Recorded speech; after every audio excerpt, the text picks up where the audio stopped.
if you're in a building where you're being asked to pay exorbitant rents or put up with things that haven't been fixed, or have actual specific grievances that are shared by other members, other renters in the building, then doing that kind of organizing could actually have an effect on improving your life and the lives of other people, which can be, for anyone who participates in, the thing that gets them to move to the next stage of political consciousness or activism.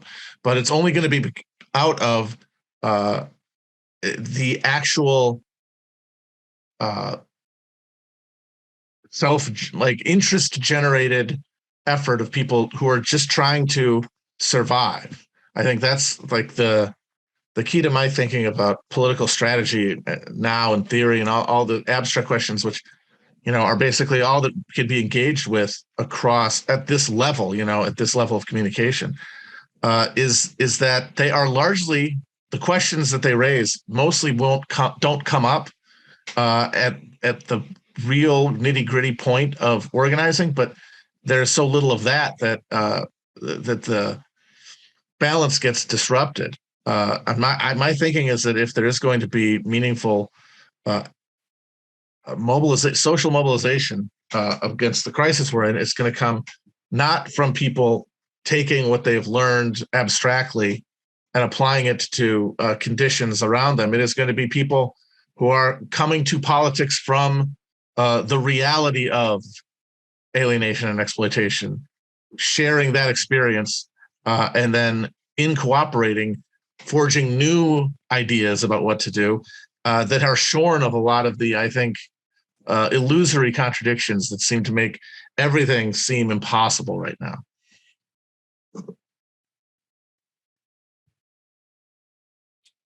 Good answer. Can I ask the next question, because I think maybe it's connected? Hi, Matt. So you sort of mentioned the radicalization process. How do you see people, do you have a theory of radicalization to the left in the West/imperial core? Well, the problem with the left broadly, I mean, to the degree that it's a meaningful category, is that the people who come to it almost exclusively from a intellectual perspective. They are people who are politically motivated by a conceptual conflict with capitalism that they have, been able to that they've teased out of, their reading and their engagement with political culture, and that then directs them to want to enact those politics, those radical politics, in order to cease to participate in a system that they know to be exploitative and in fact deeply destructive at this point. But that radicalization is, as I said, because it's intellectual, because the life experience isn't connected to it, it makes it very hard for that radicalization to turn into effective action, because there are only intellectual questions to ask, which are all posed in such a way that they can't be resolved. And then people allow the false movement between these intellectual positions to stand in for actions. But they're only able to do that because they are not in a condition of real felt immiseration. They are alienated and exploited by capitalism, but they still benefit from it. And their day-to-day lives, they are addicted to a suite of compensations that depend on capitalism, and they can't really conceive of anything changing in a positive that would make their lives better. And so there is this gap in the spark plug in the radicalized Westerner, because while there is massive felt alienation occurring at the bottom of society, it is being felt by people who have not had the the acculturation to process that pain into the language of politics at all. And then for those who do have access to politics, it's not going to be the intellectualized critiques of academic leftism. It's going to be what is reproduced in the broadest popular culture, which is a right-wing reactionary conspiracy narrative that takes class alienation and turns it into a cudgel against a scapegoat within a social order. That that kind of content, by definition, cannot really critique and cannot really hold up as even existing. So that's why I think that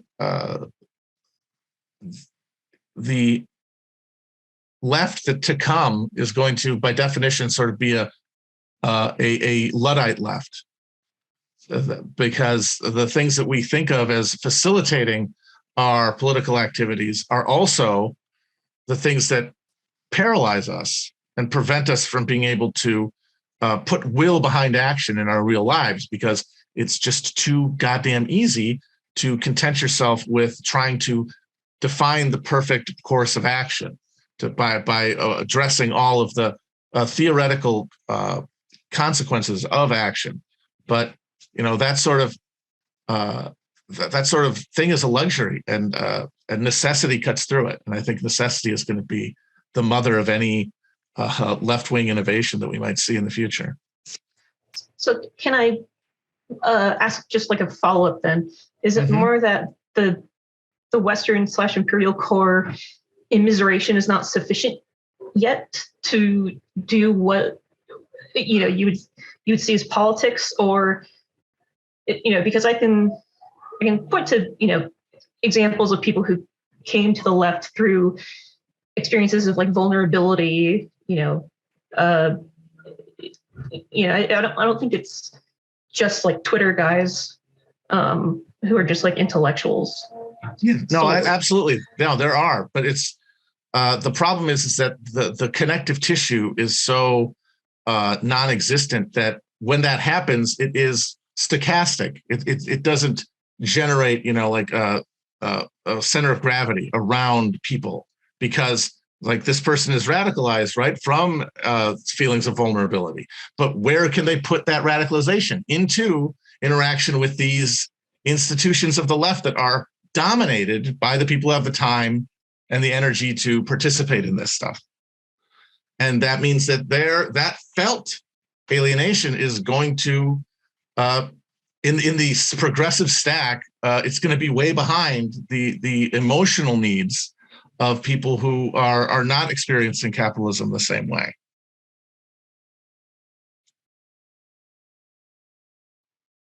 Awesome, thank you. I was hoping to ask a question. I listened to your discussion of Marx's 18 Brumaire of Louis Bonaparte on the Age of Napoleon podcast, and you mentioned the concept of the sack of potatoes. In your opinion, what would be the conditions that would create strong class solidarity in America and create that sense of a sack of potatoes? The sack of the peasant sack of potatoes that Marx talked about were the rural voters who overwhelmingly supported Louis Napoleon in his presidential race in 1848, and then also supported him in the imperial plebiscite after he overthrew the democratic government 2 years later. And in describing why these peasants, these smallholders in the countryside, en masse supported Napoleon Bonaparte and were Louis Napoleon, this buffoon, this sort of popinjay. He even though the conditions of peasants in 19th century France were miserable, and they were in fact exploited by the burgeoning commodities markets of capitalism, but that their alienation could not be expressed politically, because whereas workers brought together to labor in similar conditions in the same area, to work in factories together and then live in neighborhoods together, to experience exploitation at the direct hand of capital together, is to create this felt sense of community, the unity, solidarity that turns into class consciousness, the class becoming something that's a class of itself, which you have once you just have the structures in place, and then a class in itself, which is able to use structures of deliberation and authority distribution to actually try to make a claim on power through voting or through revolutionary action, through strikes. But that's because you bring a bunch of workers together and they are turned into something else socially by the conditions of urban labor.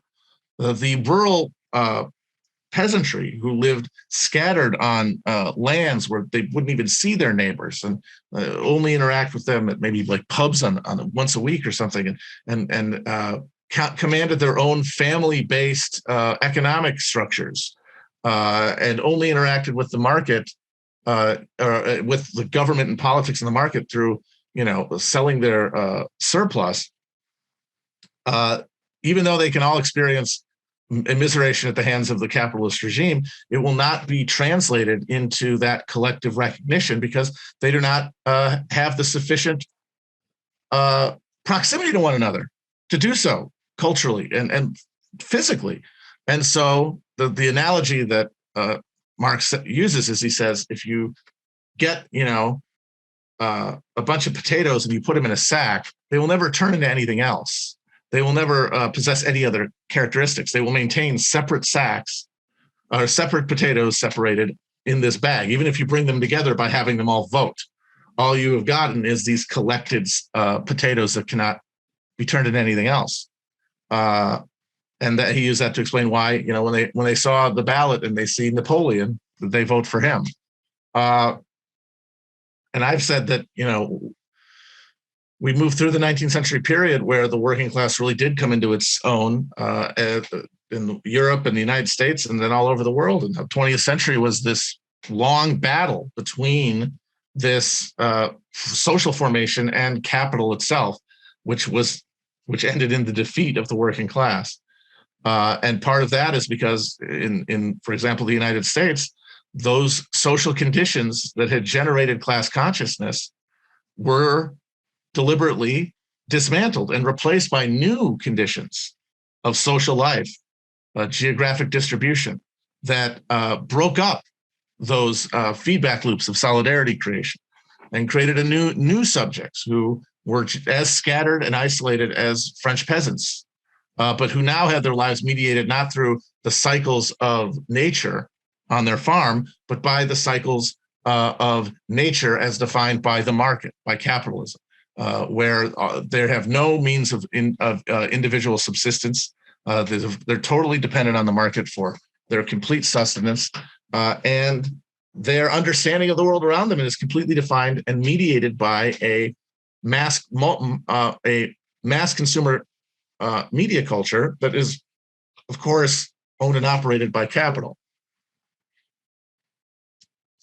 And so that's why we have what I call not the potato sack, we have the Pringle tube, where they're still potatoes, but now they have been molded into these new synthetic items, but they are similarly incapable of changing shape. And that is why it's going to be it's going to be a reshaping of that social context of life. People getting closer together geographically and people getting less socially mediated by technology that is going to, if anything, will bring about the reviving of those connective tissues and the recirculation of those social energies that could actually produce something.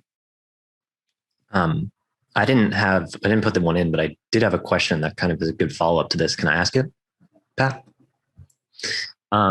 So Matt, you mentioned before that a big part of all this is really just going out into the world and kind of living your life and experiencing things and working from there, basically.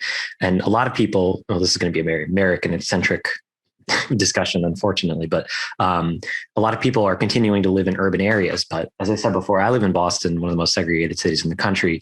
And even outside of the technological mediation that you talk about, there is just the fact that people live in basically two separate realities when it comes to city living. You have the people who move in from places who are not from there originally, who basically just who go to various bars and restaurants, and that's pretty much it. And then you have the people who actually work there. No.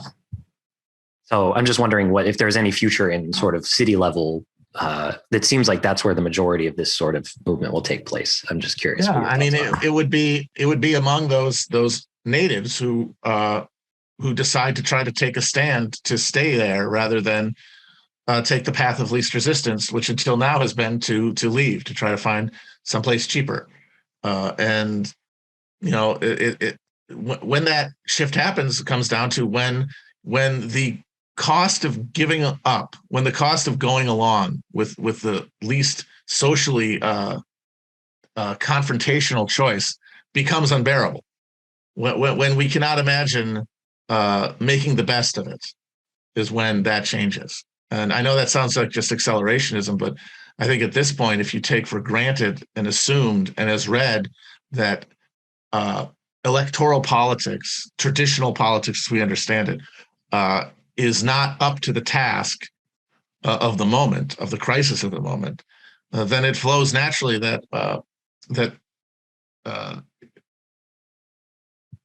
hope, which always exists and can never be extinguished, just has to move to the new terrain and then imagined there.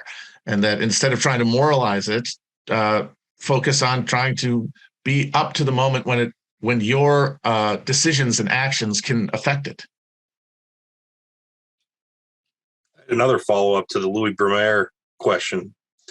Peter, did that answer your question? Very cool.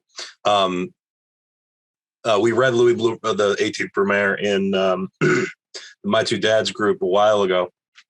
And a lot of us were very struck by the character of Louis Bonaparte. And I was wondering if and we kept coming back to, boy, he's very Trumpian. He is, although that is a huge insult to Louis Napoleon. And that fits because, if you're going to go from tragedy to farce and then just a deepening cycle of farce, it stands to reason that like the chronologically most recent one is going to be the most embarrassing and ridiculous one. So yeah, at the time of this writing, Louis Napoleon was the premier political buffoon, an embarrassment of Europe. He had spent his younger years pathetically trying to engineer coups to overthrow the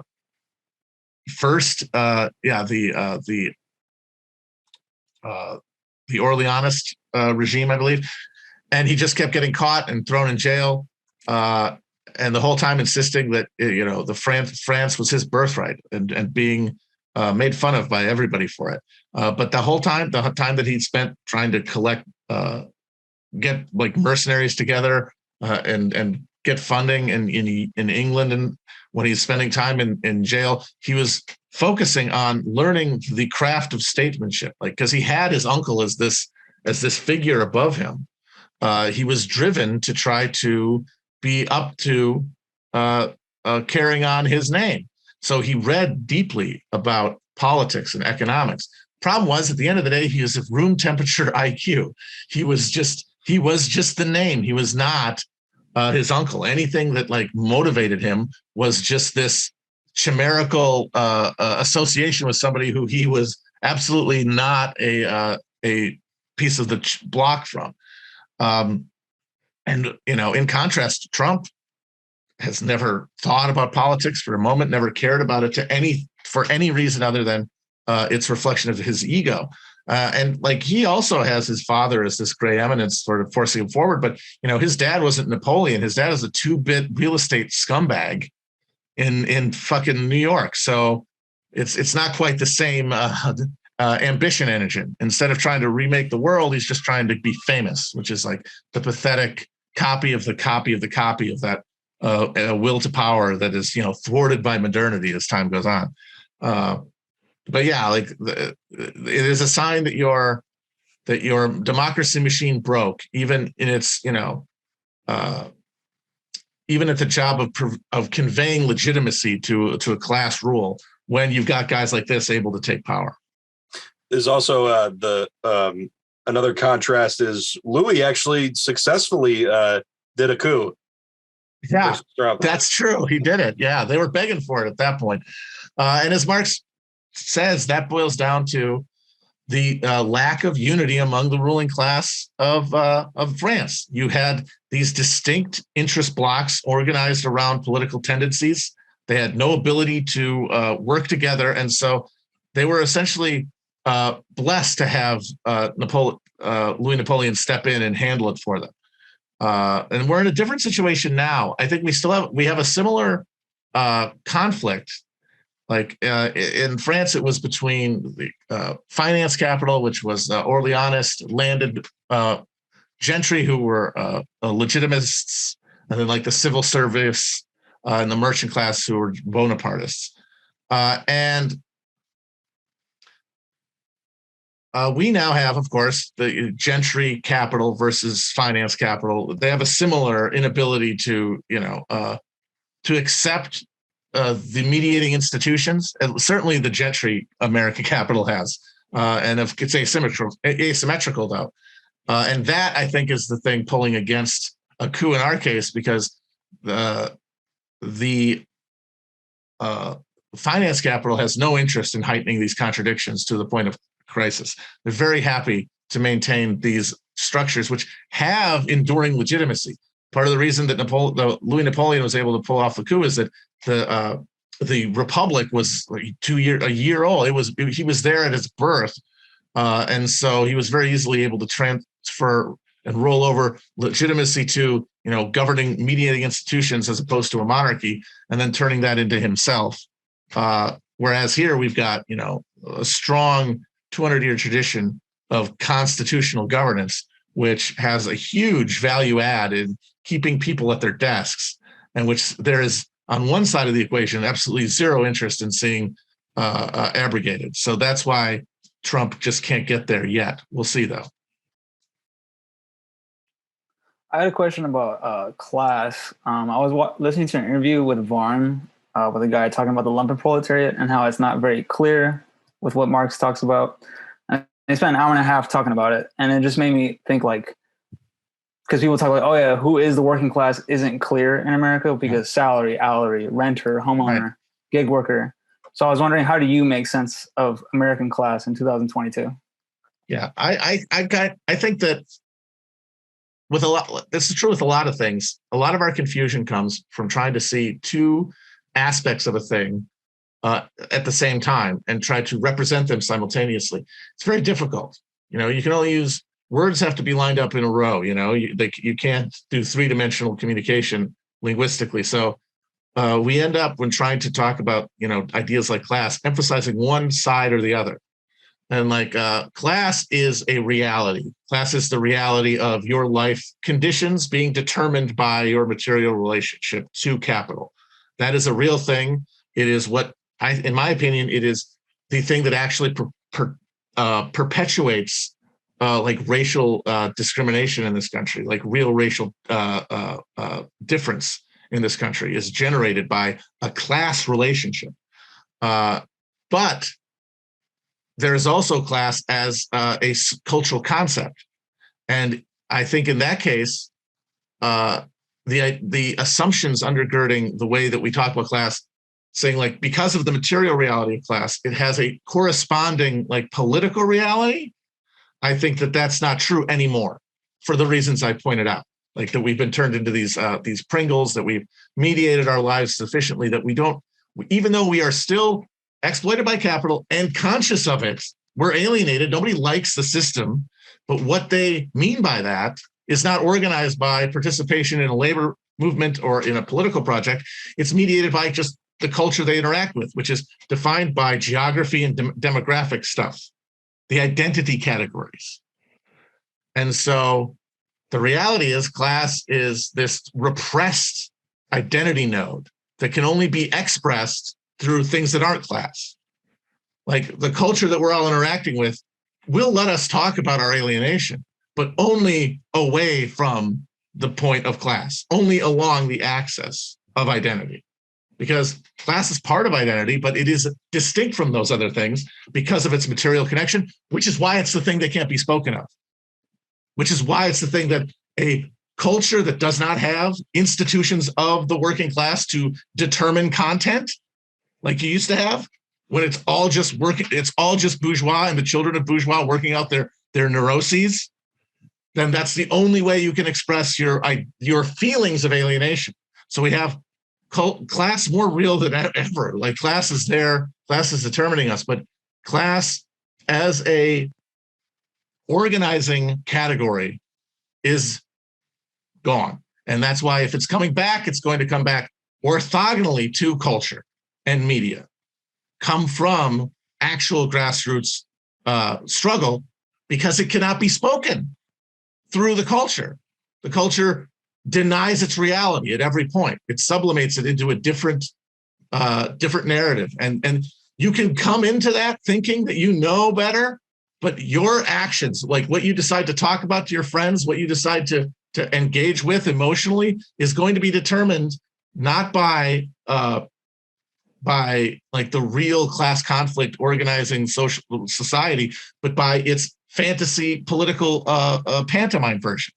Because you're only reacting politically, right, to what others, specifically politicians, are doing. And they are only going to act out the reality of these identity categories. They cannot point to class. So if their actions are determining your reactions, you're always going to just be revolving around class without ever being able to really address it or communicate it to others. That can only be done through experience, where you're building connections with definitions that are emotionally charged and that are not overdetermined by identity categories that are going to send you in one shoot or another, as long as you're not coming back together in any awareness of class position. Just real quick before we get to the next question, I did want to open it up so kind of anyone who had a question, including people who didn't get their question ahead of time, I'd like to have them to have at least some opportunity to do so. So feel free now, but I would ask you to do the raise hand reaction so we can get to you that way, so we can kind of get a little bit of a queue, I suppose, formed. So if you're sitting on it, you're just not going to be waiting, hopefully. So yeah, that's it. I see JP, you have a question? Hi. So do you think that organizing amongst people who are basically already comfortable, is that all worthwhile? Like, well-paid workers organizing for like a 4-day work week or something like that? I mean, if you are one of those workers and somebody comes to you and said, hey, we want to organize for better pay, why wouldn't you? I mean, organizing is good for workers, regardless of where they work. But it's that second question of, is it going to lead to a political confrontation? Is it going to move the rock of state institutions or political parties? And that, I doubt it. But again, that's irrelevant to the people who actually have this question in front of them. For the rest of us, it's a theoretical hypothetical that we don't have to answer. We are free to not have opinions on a lot of things, because we cannot contribute material. All we can do is contribute our imagined permission for people to do something, which that makes us feel like we're involved, makes us feel like we're participating, which is nice, but fundamentally irrelevant to the process. They're going to do it or they're not going to do it. How you feel about it is not going to determine it. So that means you don't have to put that much thought into any question that does not directly concern like what you're going to do politically. You can kind of let it wash over you and turn it into, hopefully, what it should be understood as, a spectator sport.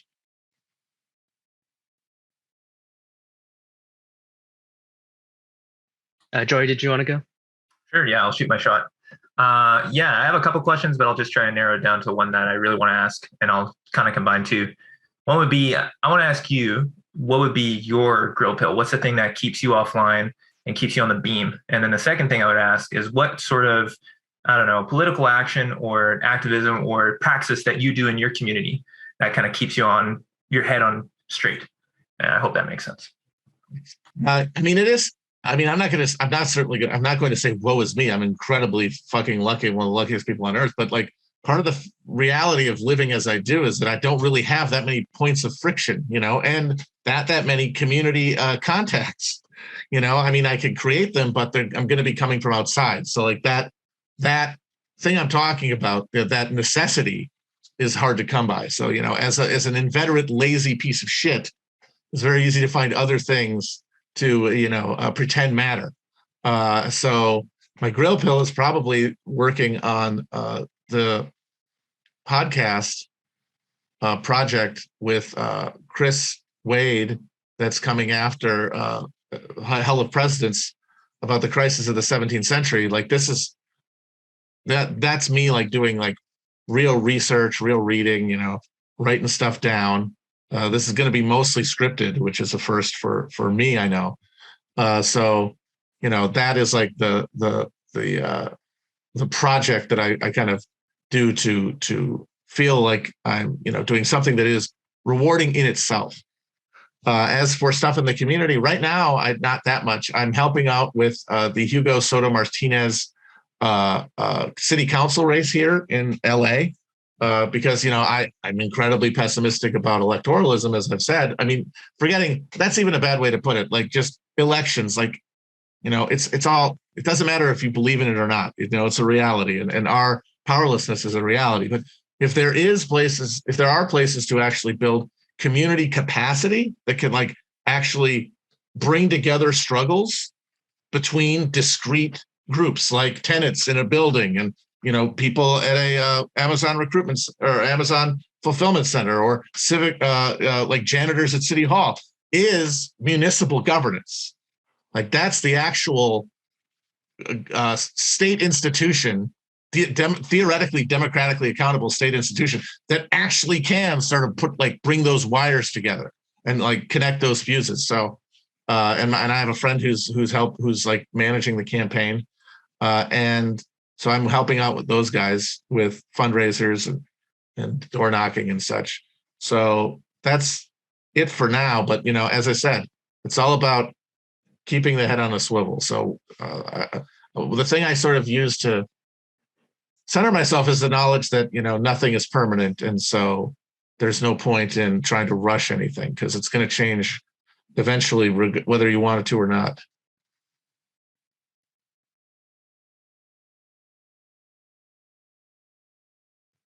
Excellent. Martin? Hey, alternate history question. Oh, yes. So, was American expansion west of the Mississippi inevitable? And if not, what does the U.S. look like today? The only way it doesn't happen is if Napoleon doesn't sell Louisiana. And the only way that doesn't happen is either he doesn't lose at Trafalgar or he doesn't lose Haiti. And that's a lot of ifs. So it's a pretty overdetermined cause because there were no other forces really in North America capable of checking American expansion. American expansion was eventually checked. It was checked in Canada. It was checked in the Caribbean, and it was checked in Mexico because the pre-war goal of the southern mega expansions was all of Mexico. In fact, all of Latin America, and that means if the capacity, if they're given America's motor of expansion, the logic of its institutions, it never would have stopped until it reached sort of the level of its capacity and the amount of resistance to it. So, yeah, I think it was inevitable to take all of North America because, Napoleon is he's too far. He's all the way over there. He's got the British Navy to contend with. It's all very, very rickety. So I think at some point, no European power was going to try to hold on to that because it just wasn't viable at that point. So even if Napoleon never sold it, you just think that the U.S. would just get it somehow eventually? No, I think if Napoleon had kept it and been able to turn the Caribbean into a French lake, which he was trying to do after kind of getting kicked out of the Mediterranean, they absolutely, because at that point, the southern states were very lightly populated. Louisiana was the center of population at that point in the Gulf. So they could have punched through the underbelly and created a situation where America would have been forced much earlier to confront a hard border, which would have led to a much earlier civil war and perhaps a victory by the South. I don't know, but yeah, I would say, yeah, as soon as the French lost their ability to power project, there was nobody else who was going to stop them. All right, thank you. John, did you want to go with your question? Sure. I have another counterfactual for you. I actually met you briefly in Durham, New Hampshire, canvassing for Bernie. Oh, yeah. It's like looking back, I just feel like I can't believe that I was ever so young and naive, even though I know. You look back on yourself and you're like, oh my God, adorable. So the counterfactual is, if he had been allowed to win, do you think he could have actually made significant beneficial changes to the way the country is run and the kinds of things we do?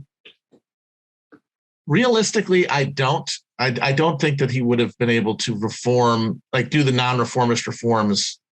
I think that the best case scenario was one where Bernie's struggle with and probable inevitable defeat by the two parties would have created like a third durable political identity and formation to contend for power, to contend for people's hearts and minds, as opposed to what we have now, which is this grim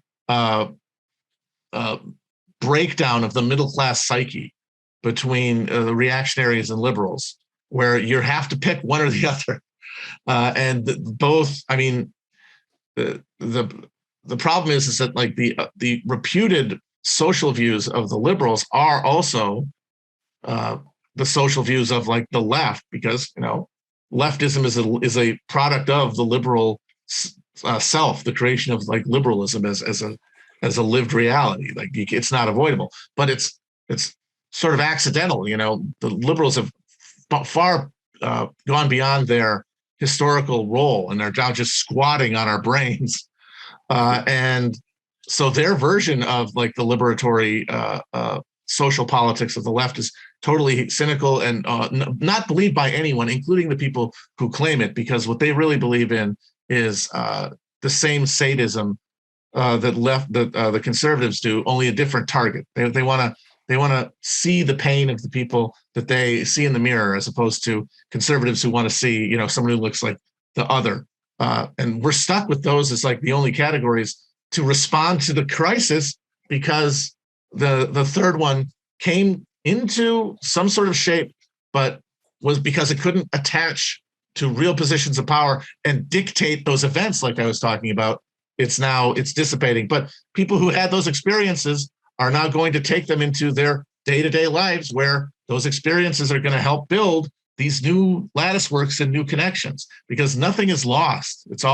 Everything gets recuperated at some point, at some level. So all effort that is carried out like with actual clarity is probably going to have in some way at some point a positive result elsewhere.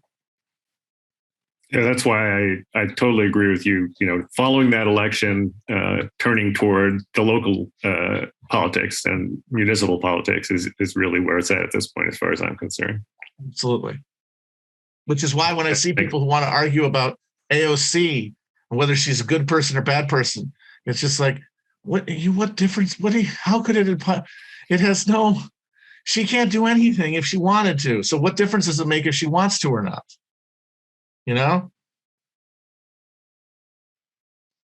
Excellent. Brian, did you have a question? Yeah. Following Bernie Sanders' second defeat, you've been talking a lot about spirituality as a property of matter and sort of spiritual experiences. I guess I was just wondering, do you see this playing a role in kind of sort of the structure of future left movements, or do you think this is just something that's going to end up being just sort of like existing on an individual level on the left going forward? I think it's necessary because, as I said, this new left that that might emerge is going to have to be, to an extent, not fully, not Butlerian jihad, but to an extent, relatively Luddite, relatively offline compared to the current left. And that thing is, you can't just leave that whole. Because that's the folly of just glibly saying that the answer to problems is to just log off. We're cybernetic beings at this point. We're fully informed by these mediating structures, these technologies of the self that give us definition and that are, reproduced through these social interactions and through these technologies. So expecting them to be totally done away with is ridiculous.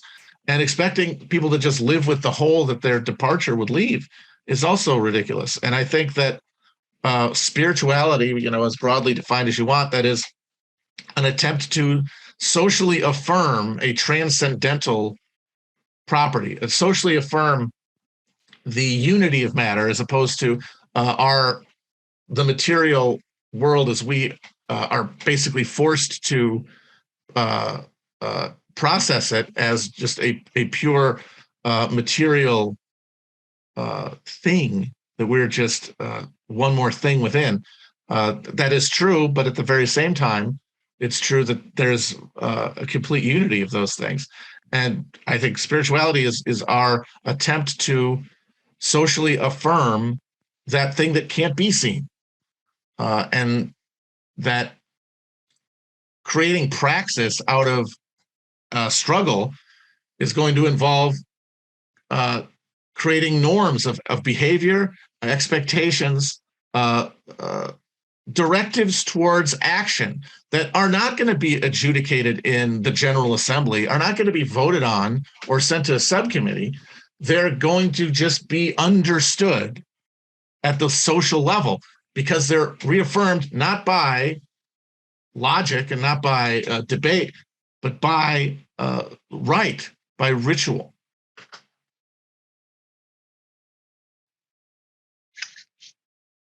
Okay. Caleb, did you have a question for us? Yeah.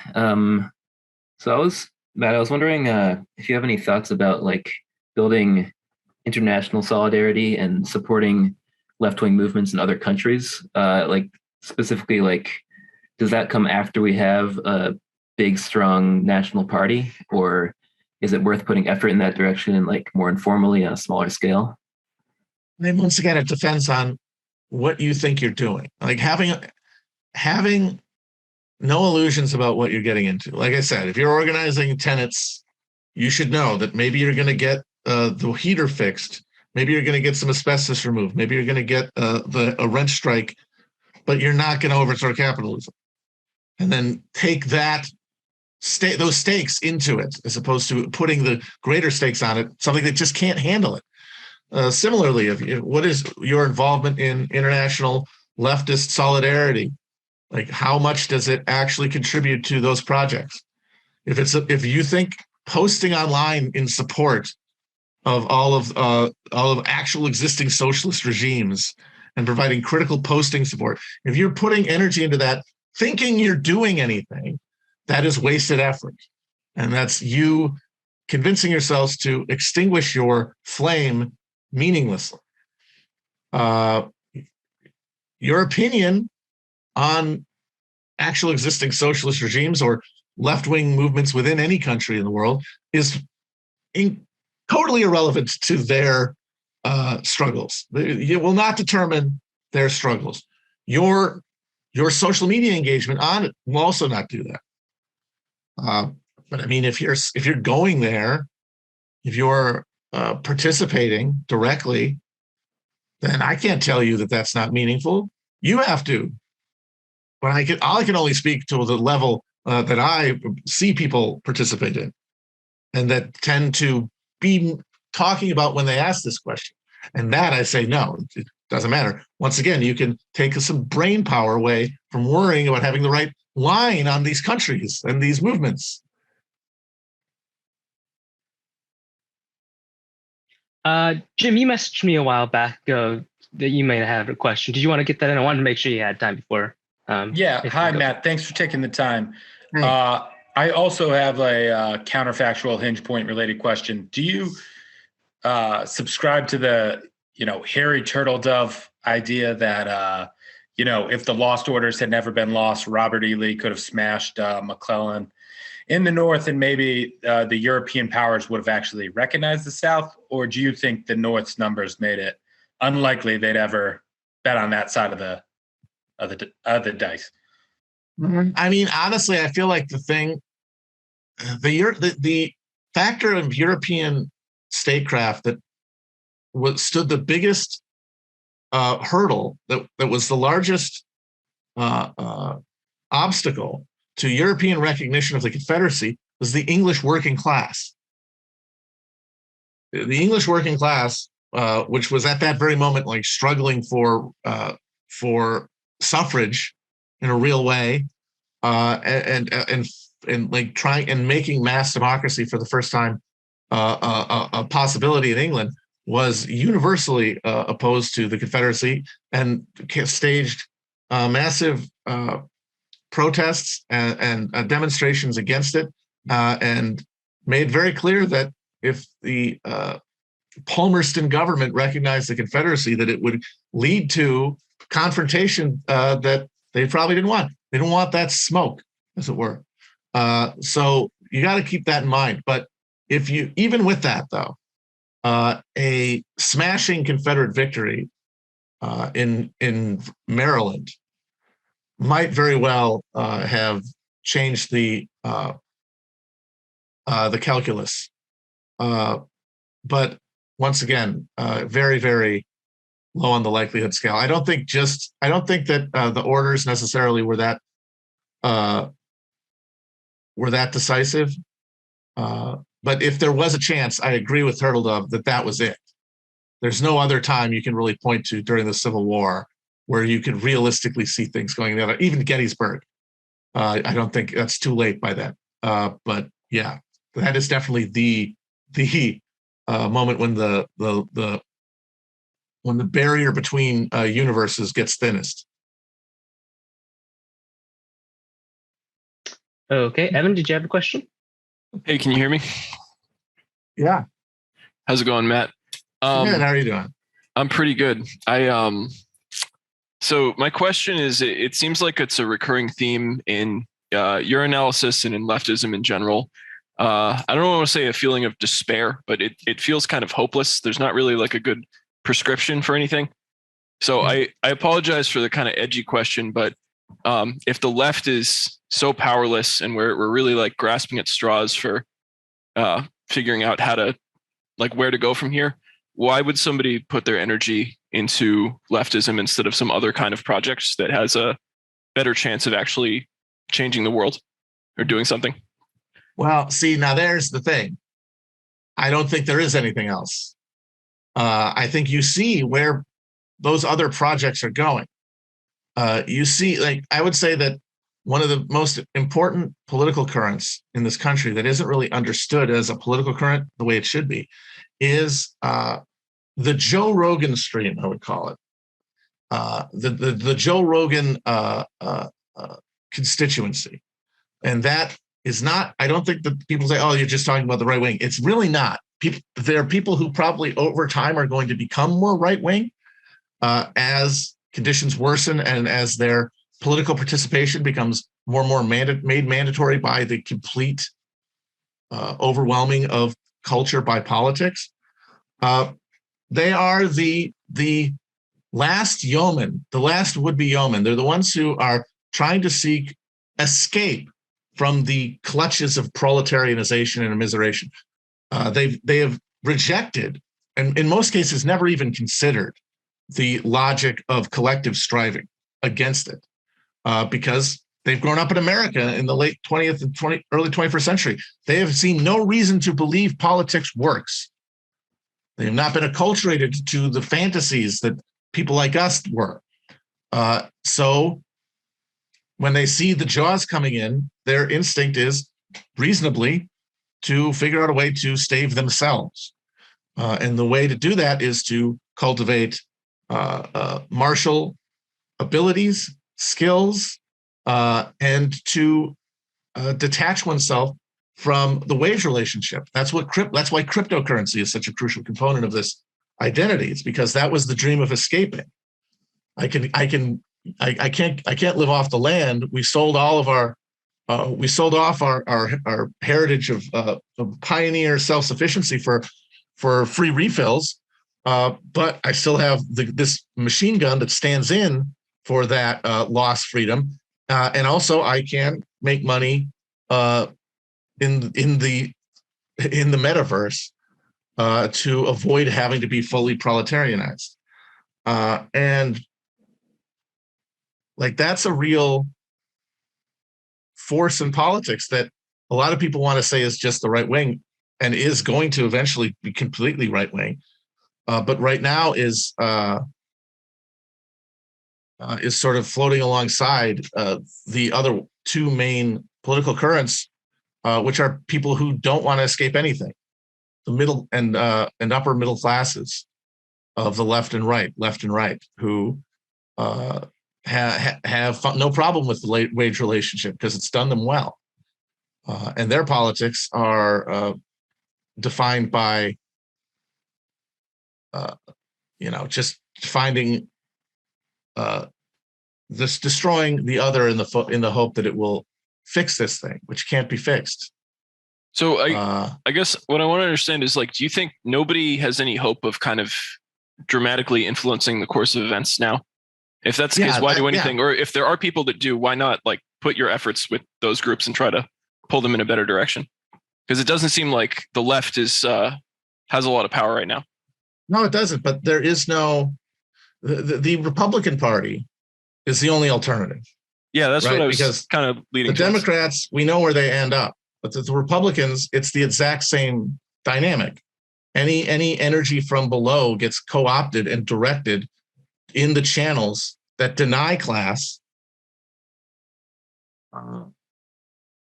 in order to fuel this middle class schizophrenic breakdown. There's nothing different about the party. There's nothing different between the relationship between capital and this party that would change that. So I think a reason people want to move, they want to go there, some of them, is because they've seen it fail in the Democrats and they think that there's something that's going to be different this time. But it is a mirror. They're mirrors of each other in terms of their relationship to just ambient social alienation, even when it's been politicized, because all those people can do is vote at the end of the day. And what they get to vote on is not determined by them. It's determined by the people at the other side of this wealth distribution within the greater political coalition. So I think people just want a belief that they can participate politically in the same way they used to, because let's face it, it's more enjoyable to vote, post, compose a political identity along one axis or another than it is to declare oneself in open conflict with the state, which is what you would have to do politics that is outside of this dynamic I'm referring to. And most people, it's going to take them a lot to come to open conflict with the state. And so they would prefer to find another place to do the same ritualized politics that they have been disillusioned from involving them, they've been sort of alienated away from by the Democrats. Thank you. Again, I apologize for the kind of edgy question, but I appreciate hearing your thoughts on it. I get it. Because it's like, well, what do you do? And the thing is, well, you have to, if politics isn't working, and we can define and we can agree on with any kind of specificity on what we define that as. And I think we can, because we all know what counts. What legal avenues of political expression exist in this country: demonstration, political organizing, labor organizing. We know what these things are, and we know what they can accomplish now, regardless of what partisan label they have. So if we're not going to try to save ourselves. We're going to try to save each other. But when we say each other, we mean the people closest to us, the people that we can effectively coordinate with, because we cannot effectively coordinate across these nodes throughout this cyber realm, because our relationship to each other is defined by this fantasy politics that assumes a certain relationship to reality and a certain delusional faith in the persistence of its institutions. Okay, Pat, I think you had a quick hitter for us. Matt, are you ready for the lightning round? I'm for it. All right. If you could choose between being an American, this is a dumb question. If you could choose between being an American middle class subject of capitalism or a feudal peasant, what would you choose? You know, I know that it's a nightmare mind prison that we're all stuck in, but just for the flavor blasted Doritos Locos Tacos alone, I got to go with modern Western subject. Number 2, do you think aliens exist, and are they among us? Sometimes I think that aliens are parallel dimensional figures, that they are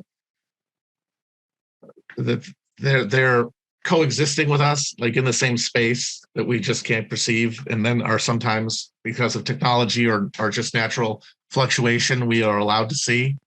Sometimes I think that they're humans from the future. I would say the least likely is that they're from another planet within this solar system or the universe, just because of the unsurmountable differences of space that we're talking about. Number 3, what is your favorite film auteur of all time? Favorite film? Who is your favorite film auteur of all time? Okay, my favorite.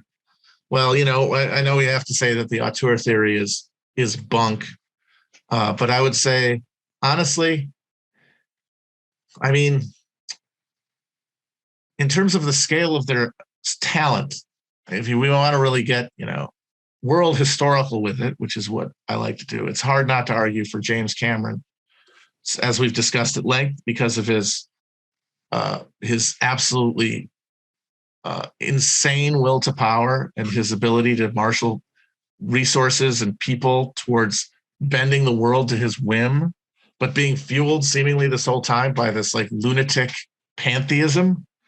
But I would say my favorite personally, like in terms of the movies made me feel the best, and I think is probably Paul Verhoeven, for the simple reason that I understand that there's different ways to enjoy cinema and there are different types of films.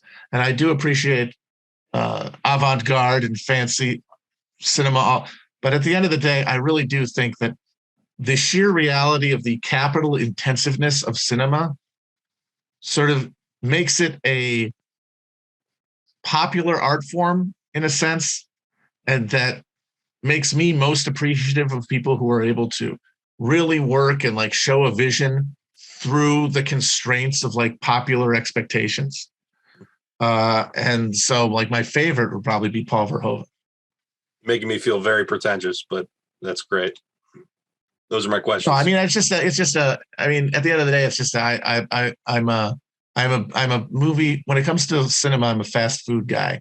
I want a Big Mac. That's the thing that I'm most impressed by is the ability to wrestle anything out of this like huge machinery, this giant thing that is designed to make things bad, and then to actually make something good out of it. It seems like a magic trick. Where like they give you all the money in the world and they let you just play in your sandbox. It's like, well, okay, that's great, but at the same time, I guess I just don't respect the work as much as somebody who's got to pull this thing, especially since those are the movies that get seen by the most people and that create the deepest cultural resonance. That's another element of it that I'm always just kind of awed. Just thinking to myself how movies structure my mind. And that means how like people behind the camera have been able to like get in and tinker with my noggin. It's very. I have to stand popular cinema. Very good. Back to you, Zach. Okay, excellent. So we typically wrap up about this time. So Matt, we didn't talk specifically time, but I did want to give you an out if you're time sensitive or you have to go. I'm sure people would be happy to stick around, and we've kind of just gone until things peter out. But I did want to check in with you how you're looking at time wise. I could go maybe like another 5 minutes or so. I don't have to like hop off right now. Okay. So why don't we just take a couple more questions and then we'll close up. Yeah. Excellent. Jared. Hi, Matt. Thanks for coming here. I just wanted to ask, earlier we were talking about class, and you were talking about how like the American working class was unable to kind of build a class consciousness and, become a class for itself. So I was wondering what you thought about like European labor movement, where they were able to build like a strong labor movement, be politically representative, and seemingly be a class for itself, but like it never went anywhere. It didn't become socialism, and now it's kind of like dying out.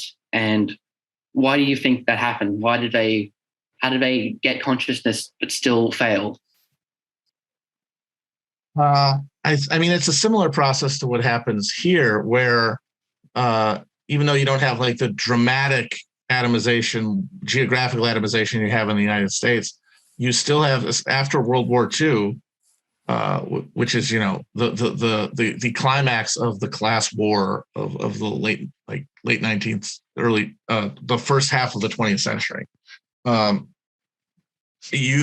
Thanks to America's victory there and its ability to dictate the economic terms and conditions of the post-war world, they were able to associate to the traumatized workers of Europe capitalism with perpetual growth and satisfaction of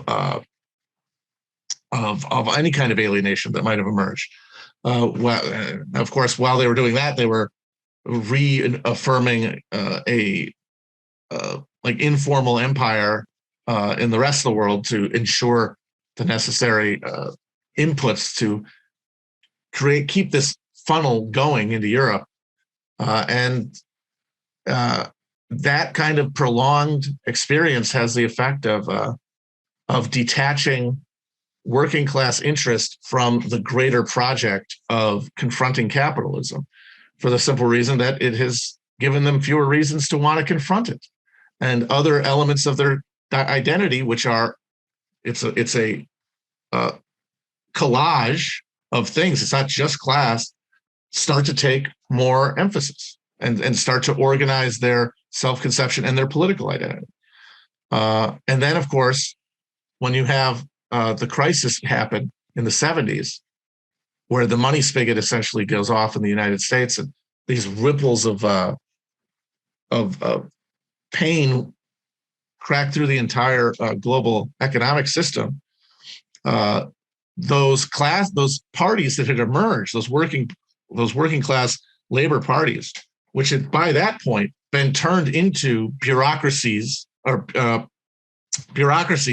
with their own structural interests, with their own self-conceptions, with their own culture, separate from the working class.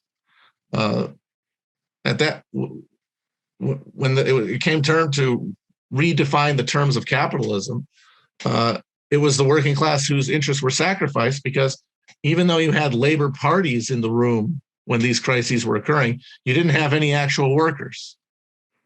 And that meant that the same process occurs there that occurs here, with class alienation only increasing, with proletarianization accelerating apace, but with no formal working class structures of politics or culture to catch any of that.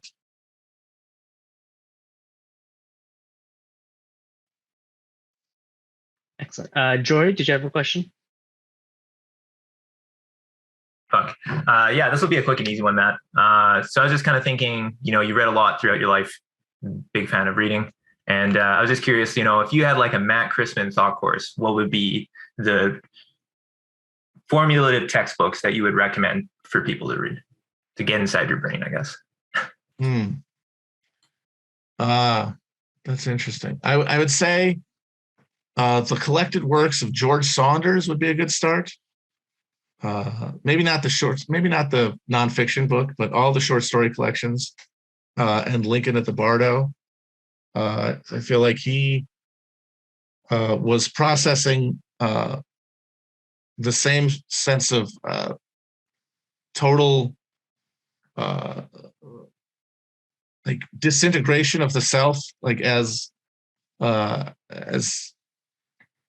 market just consumed everything.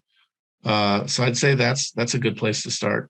But in terms of like nonfiction, I would say anything that emphasizes like material, large-scale material forces as the backbone of historical change. The works of Walter Scheidel I've talked about on the stream before, such as Escape from Rome and Origins of Inequality. Yeah, I don't know. I don't read that much is the thing. I just talk. I just get on there and I just talk and I make things up. It's embarrassing. Peter, what do you have? Oh, I saw that Andrew wanted to. Oh, okay. So I'll be fast. Did you learn anything? Or obviously you learned a lot, but going through the whole history of the 30 Years' War and when thinking about the present moment and sort of just the political forces that have shaped it, do you feel that there's anything to be gained by learning about that whole sort of early modern era and all those the first sort of European mass scale European war, like your sort of 1618 project, I guess? Okay, that was all. I mean, I'm trying to sketch out by sketching out this phenomenon, this moment of time. I'm hoping to give people the ability to see, recognize patterns, and apply them to the current moment. And beyond that, as I said, you can't get prescriptive. You can only, participate in a productive way if you're trying to say something that you think is in some way truthful. And so if this is true, if these connections and patterns are real, and my description of this stuff is in any way resonant to people, it should at the very least provide some comfort and maybe clarity. And that's as much as that's what I limit myself to thinking I contribute or could even contribute to any greater project through my vocation. Excellent. And Andrew, last question. Cool, great. So talking about capitalism can be pretty depressing, obviously. We might go extinct by the end of the century, who knows? But with that being said, when we look back at prior civilizations that were based also on exploitation, Great Wall of China, the Vatican, there's a lot of cool stuff, the pyramids. What do you think in capitalist America we'll look back and be like communist citizens will look back and be like, yeah, that was pretty dope? Oh man, I'm trying to think. The Transformers movies, maybe? Like just the cinema of Michael Bay. Just imagine somebody living, in some sort of post-scarcity utopia. It's a bunch of floating orbs. It's like it's nothing but constant good vibes. People are just, living as happy corpuscles in a ever-expanding civilization that is, taking human consciousness literally into the full reaches of the universe. And then there's like a room where you can go into and just sit down and watch all of the Transformers movies back to back and just have that part of yourself satisfied by this monstrous spectacle. And that I think people they'd get a kick out of it, at least, I think. Okay, excellent. So we close every meeting with our reinforcement. So it's just a way to leave every meeting on a good vibe. Everyone goes around and just reinforces one thing. But before they do that, I just want to thank Matt Christman for coming. And I know a lot of people were looking forward to this. It was great. Questions were great. I love the answers. So thank you very much, Matt. So I'll start with reinforcement. Thank you. This is great. I just want to reinforce all the people who came with great questions. We got some ahead of time. and they're great. And then we also got some that were, just generated on the spot, and happy to hear from all of you. So I'll reinforce all you guys' great questions. And I'll let Matt go next if he has to, in case he's time sensitive and has to go. Okay. Yeah, I'll see you guys. Is this going to be posted somewhere? I'm going the to audio will. I'm going to post the audio if that's okay with you on YouTube. I would like to. I'll have people check it out. I think this is a really good convo. Great. All right. Bye-bye.